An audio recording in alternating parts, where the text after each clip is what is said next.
네, 안녕하세요, 여러분. 저는 위선임, 그리고 위경은입니다. 둘 다 제 이름이에요. 위선임은 필명이고, 위경은은 제 본명입니다. 저는 두 가지 직업으로 지금 두 집 살림 하고 있어요. 네, 위선임이라는 필명으로 문학인 활동을 하고 있고, 또 위경은 본명으로 체육인으로 살고 있어요. 이 사진이 바로 문학인으로서 강연할 때 사진입니다. 이렇게 반을 살고 있고, 그리고 나머지 반은 조금 놀라실 사진이 나옵니다.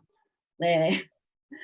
체육인으로 살고 있죠. 저도 볼 때마다 좀 낯선 제 모습에 놀라는데, 물론 지금은 저렇게 막 배가 막 갈라져 있거나 이렇지는 않습니다. 조금 체지방이 좀 늘어났죠. 하지만 지금도 여전히 매일 운동을 하고 있고, 또 그게 또 다른 저의 직업이 되었어요. 오늘도 체육인으로 근무를 하다가 이 자리를 위해 퇴근하고 급하게 옷을 갈아입고 왔습니다. 이렇게 두 가지 좀 정체성으로 살다 보니까 부캐라는 말을 많이 들어요. 뿐만이 아니라 좀 사이드 프로젝트를 하시는 분들도 많아서 저뿐만이 아니라 두 가지 혹은 두 가지 이상의 정체성으로 살고 계시는 분들이 많아요. 제가 하던 운동을 직업으로도 삼았다는 말을 했을 때 다들 "대체 너 어떻게 그렇게 살 수 있는 거야? 적지 않은 나인데 두렵지 않았어?" 근데 왜 없겠습니까, 두려움이. 네. 저는 지금 이 순간도 두렵거든요. 예, 여러분들이 지금 이 화면을 끄고 그냥 나가시진 않을까. '아, 오늘 내 시간을 좀 뺏은 것 같다.' 이런 생각을 하지 않을까 지금도 두렵습니다. 그런데 어떻게 왜 계속 이런 두려움을 극복을 해 나가면서 살고 있을까? 왜 계속 '나는 직업을 바꾸고 살고 있을까?' 생각을 해 봤더니 그냥 꾸준히 그렇게 살아와서 더라고요. '언제부터지?' 생각을 해 봤더니 고등학교 때 사진인데요. 독서실 사진이에요. 제가 다녔던 고등학교는 좀 공부를 굉장히 빡시게 열심히 시켰던 학교였습니다. 입시 경쟁이 굉장히 치열했었고요. 네, 이런 학교에서 3 년간 생활을 하다 보니까 역시나 또 두려움이 생겼습니다. 왜냐하면 공부에 정말 정이 떨어졌어요, 오만정이. 너무 많이 시키니까 또 다시는 하고 싶지 않다는 생각이 들더라고요. 그래서 전공을 택할 때 대학을 진학을 할 때 단 하나 선택의 기준으로 삼았던 게 공부를 좀 안 할 것 같은 그런 학과를 선택했었어요. 그게 바로 의류학과였습니다. 좀 음. 충격적인 사진 보고 계신데요. 아주 예전 사진이라서 좀 화질이 떨어지는데 오른쪽이 저고 왼쪽이 김머지예요. 저의 영혼의 단짝 김머지가 이제 등장을 했는데 의료학 진학을 했던 거는 앞서 말씀을 드렸듯이 공부를 안 할 것 같고 왠지 좀 예술적으로 보일 것 같다는 그런 생각이었어요. 내가 고등학교 때 그렇게 입시 경쟁에 노출이 되면서 너무 힘들었었으니까 '나는 공부랑은 좀 안 맞고 그러면 나는 좀 예술적인 사람인가?' 이런 단순한 흐름에 의거하여 전공을 선택을 했고 이렇게 졸업 작품전까지 진행을 했었어요. 제가 만든 작품 앞에서 썩소를 날리고 있는 저의 모습인데요. 이때 이렇게 썩소를 날릴 수밖에 없었던 이유는 좀 이질감을 느꼈기 때문이에요. 전공을 택했는데 4 년을 학업에 정진을 하고 나름 열심히 저렇게 졸업 작품전까지 했음에도 불구하고 이 전공이 좀 나랑은 잘 맞지 않는다는 생각이 들더라고요. 그런 게 느낌뿐만이 아니라 성적으로도 고스란히 나왔어요. 아주 처참한 성적을 받았었고요. 그러다 보니 '아, 나는 이 전공을 틀어야겠다.'라는 생각이 나왔어요. 그래서 다른 쪽으로 진로를 결정하게 되었습니다. 벌써 제가 두 번을 틀었죠. 고등학교 때 공부를 안 할 것 같아서 이제 '공부를 때려치겠다.' 그래서 의류학과를 선택을 했고 의류학을 하다가 '아, 이거 안 맞는 것 같다.' 그래서 다시 또 틀고 일반 회사에 입사를 했습니다. 네. 정장을 입고 사내 모델까지 했었던 시절의 사진이에요. 제가 한 5 년을 근무했었던 회사였는데 이때 나름 그래도 또 열심히 근무를 했습니다. 약간 한국인의 그런 DNA일까요? 뭔가 시작을 하면 일단은 열심히 해요. 그래서 이렇게 회사에서 상도 받았습니다. 당시에 대표님이고 당시에 제가 뭔가 표창 같은 거를 받을 때였어요. 정말 영혼을 갈아 넣어서 열심히 총 5 년을 근무했습니다. 그런데 이렇게 또 이 판에서 열심히 하다가 다시 또 매너리즘 같은 거에 빠졌어요. 계속 반복이 되죠. 내가 선택했던 길에서 아닌 것 같다는 생각이 주기적으로 몇 년에 한 번씩 저를 찾아왔어요. 이 회사에서도 열심히 근무를 했지만 뭔가 전공과 내가 맞지 않았다고 느꼈던 것처럼 이 업무 자체가 내 특성과 잘 맞지 않는다는 느낌이 그 이질감, 매너리즘이 자꾸 저를 엄습해 오더라고요. 그때가 30 쯤이었거든요. 근데 이때 저는 좀 많이 어 울컥하네요. 힘들었었어요. 저만의 문제가 아니었었나 봐요. 저 때 나이대가 대부분 그런 것들을 많이 좀 고민하는 시기가 아니었나 그런 생각을 합니다. 약간 도피하는 마음으로 여행을 갔어요, 김머찌랑 같이 좀 길게. 이 얘기는 여기서 자세하게 다 이야기할 수 없지만 여러 나라들을 좀 다녔습니다. 그리고 중간에 돈이 떨어졌을 때 워킹 홀리데이도 했었어요. 그래서 딸기 영지버섯 같은 딸기를 들고 있죠, 제가. 네. 아 딸기 노동자로 일을 해서 또 여행 경비를 충당하고 이렇게 열심히 일을 했었어요. 그리고 귀국을 했습니다. 이때가 한 2 년이 지났을 때였고요. 32이 됐어요. 그리고 백수가 됐습니다. 다시금 막막함이 찾아왔고 또 두려웠어요. '이제 삶을 어떻게 다시 재건을 하지? 어떻게 하지?' 계속 나는 무언가를 피해 왔다는 좌절감, 패배감에 좀 젖기도 했었고요. 다들 "아 여행을 갔다 왔어. 너 대단해." 막 이렇게 얘기를 해 줬지만 제 마음속 깊은 곳에는 좀 그런 두려움들이 많았었어요. 근데 그때 사람 죽으라는 법 아니라고 제안들이 들어왔습니다. 제가 여행기를 계속 좀 블로그에 연재를 했었는데 그걸 좋게 보신 출판사 측에서 출간 제의가 들어왔었어요. 이때 출간 제의를 받고 제가 처음으로 했었던 생각은 '감히 내가 어떻게 출간을?' 그때도 또 두려웠습니다. 그래서 굉장히 망설였는데 그때 지인이 그러더라고요. "야 너 계속 이렇게 블로그에다가 막 썼잖아. 그냥 그거를 출간한다고 생각해. 누구도 너한테 막 대단한 거를 원하지 않아." 뼈를 맞은 것 같았어요. '맞구나. 내가 진짜 뭔가 대단한 걸 해야 된다는 그런 중압감에 혼자서 누구도 나한테 주지 않았던 중압감에 혼자 그렇게 얽매여 있었구나.' 그런 생각을 하고 이렇게 출간 계약서에 도장을 찍었습니다. 그리고 지난한 출간 과정이 있었어요. 너무 처음 해본 일이니까 어렵더라고요. 그래서 이렇게 막 에피소드들을 막 종이로 잘라서 아날로그하게 쓰는 과정들을 거쳤습니다. 너무 어려웠어요. 처음 해 보던 일이었으니까요. 막막하고 두려웠지만 인쇄소에도 처음 가 봐서 두려웠고 이렇게 책을 출간하게 됐습니다. 또 다른 제안이 들어왔었어요, 이때쯤에. 네. 이것도 블로그를 통해서 들어왔었는데 당시 JTBC 아는 형님을 연출하셨던 PD님께서 저희 블로그를 굉장히 오랫동안 지켜보고 계셨고 "여행 프로그램을 기획 중인데 한번 만나서 진지한 이야기를 하고 싶다. 프로그램을 같이 제작을 해 보자." 이런 제안이었어요. 그때도 또 이런 생각을 했습니다. '감히? 감히 내가?' 방송은 더 두려웠어요. 사실 책이야 뭐 망해도 안 팔려도 출판사에 좀 죄송하겠지만 그냥 저랑 멋지만 망하는 건데 이 방송 프로그램은 다 모든 스태프들이 다 함께 짊어져야 되는 거기 때문에 더 두려웠는데 그때 국장님이 이런 말씀을 해 주셨어요. "선임아 너는 계속 콘텐츠를 만들었던 사람이다. 담는 그릇만 다를 뿐 콘텐츠를 만들어내는 일은 다 같지 않겠느냐."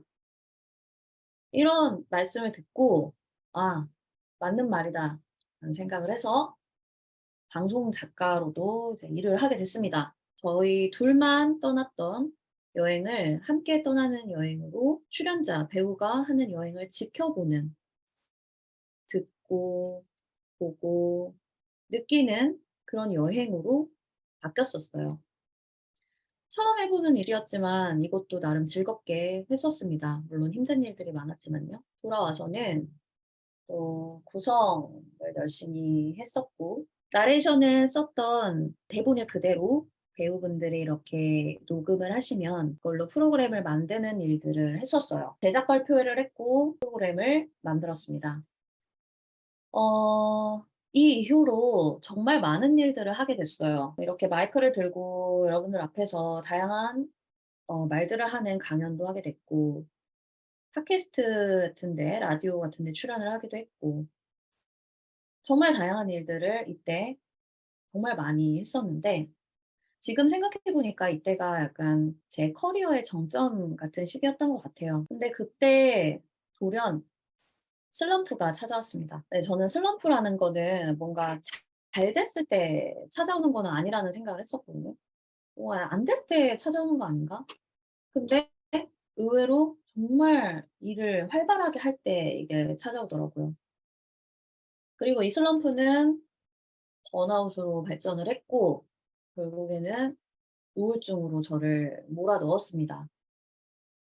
그런데 이때만 해도 제가 이렇게 오랫동안 이 병으로 앓을 거라는 생각을 못 했었어요. 이때 얼마나 철이 없었냐면요. 진료 의뢰서 같은 거를 막 사진 찍어 놨습니다.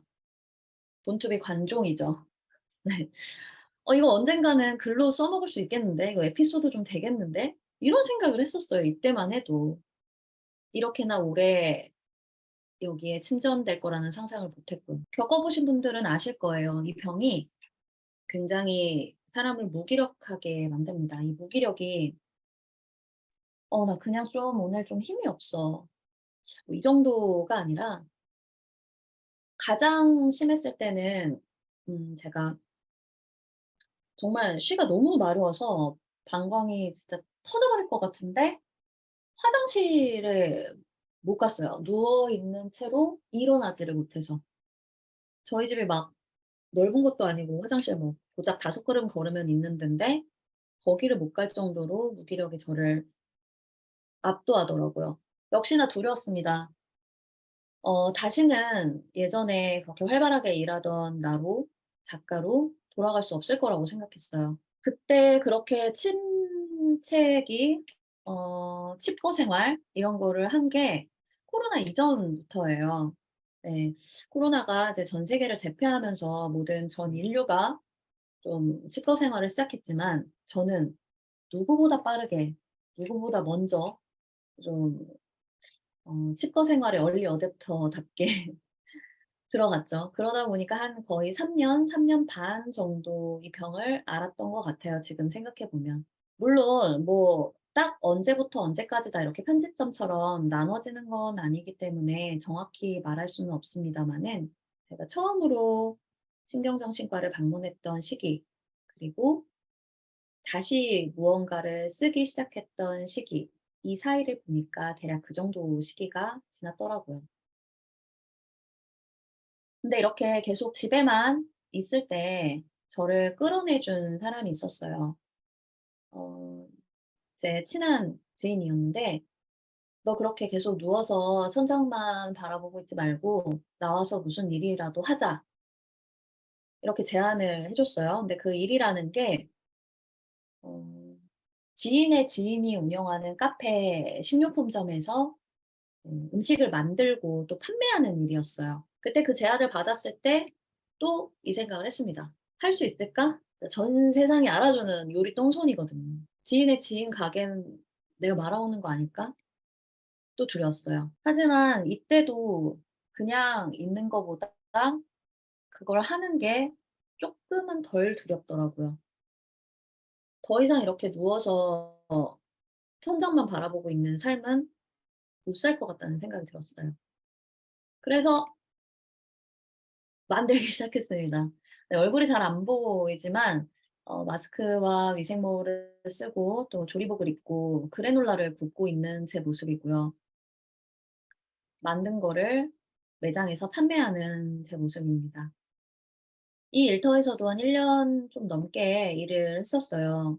정말 좋은 동료들을 만나서 물론 업무는 제 성향이나 이런 거에 잘 맞지 않았지만 제가 매일같이 출퇴근을 하고 사람으로서 구실을 하고 보험료나 통신비 같은 기본 생활비를 스스로 벌 수 있게 해준 정말 고마운 직장이었어요. 그런데 정말 고마운 직장이고 정말 고마운 일이었지만 역시나 계속 또 '나랑은 잘 맞지 않는 일이'라는 생각이 계속 들더라고요.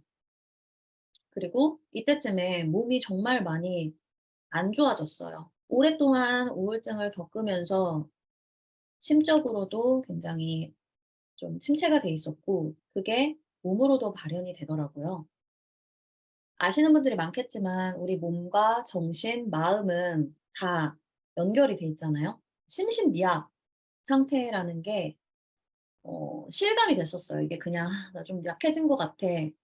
이런 걸 넘어서서 '이거는 정말 빼박 병이 있다.' 이렇게 느껴졌었거든요. 저희 집이 언덕에 있는데 그 집을 한 번에 올라가질 못했고 항상 중간에 좀 멈춰서 쉬었어야만 했고 머리를 감으면 막 머리카락이 막 수도 없이 빠졌어요. 진짜 테니스 공 만들 정도까지. '아 이건 진짜 병이 있겠다.' 이런 생각을 해서 병원에 갔고요. 그때 의사 선생님이 그러셨습니다. "다행히 병은 없으시다." 그런데 그다음 충격적인 말을 해 주셨어요. "병은 없는데 지금 환자분 몸이 노인의 몸이다." 환갑을 넘어 70 대로 가고 있다고 하더라고요, 신체가. 그래서 "어떻게 하면 되냐?" 무기력하게 물어봤더니 "운동하셔야 된다."고 했어요. 그래서 시작을 했습니다. 처음 운동 초반의 모습이에요. 뭐 하나 동작 한 세션 한 세트 하고 나면은 항상 이렇게 렉에 매달려서 숨을 몰아쉬었습니다. 체력이 비루했던 저가 꾸준하게 운동을 하면서 좀 많이 변했습니다. 좀 개과천선을 해서 근육 뿜뿜 몸이 됐어요. 이렇게까지 했을 때 저는 좀 느꼈거든요. '아 이거는 내가 평생을 해야 되는 일이구나.' 꼭 이렇게 등에 자갈을 새겨서 이렇게 복근이 선명하게 나와서 이 몸을 계속 유지하고 싶어서가 아니라 물론 뭐 그런 것도 있지만 음 '와 너무 이게 내 생활을 윤택하게 만들어 음. 주는구나. 아 이런 힘을 가지고 살아야 되는구나.' 이런 생각을 많이 했었어요. 그리고 그때 제안을 받았습니다. 네. 음 저를 가르쳐 주셨던 운동 선생님께서 "센터에서 한번 일을 해 보지 않을래?" 라는 이야기를 하셨고 그때 또 이 생각을 했어요. '아니 제가 여기서 무슨 일을요.' 네. 그때는 웃었습니다. 그런데 정말 진지하셨어요. 어 네 "글을 쓰고 말을 하는 일도 당신이 하는 일도 누군가에게 계속 영향력을 끼치는 일이 아니냐. 네. 운동을 가르치는 일도 같은 맥락이라고 생각을 한다. 누군가를 변화하게 하는 거고 긍정적인 방향으로 좀 나아갈 수 있도록 곁에서 서포트하는 일이라고 생각한다. 충분히 자질이 있다고 본다. 그렇게까지 설득을 하셨음에도 불구하고 두려웠어요, 역시나. '내가 뭐 이 나이에 뭘 어떻게.' 하지만 여기까지 보신 분들은 이제 아시겠지만 저는 또 네 도전을 했습니다. 퍼스널 트레이너 자격증을 땄고요. 지금은 제가 운동하던 센터에서 일을 하고 있어요. 네. 오늘 명찰을 달고 일을 했던 여기 그 전의 모습입니다. 저는 계속 좀 존버하고 있어요.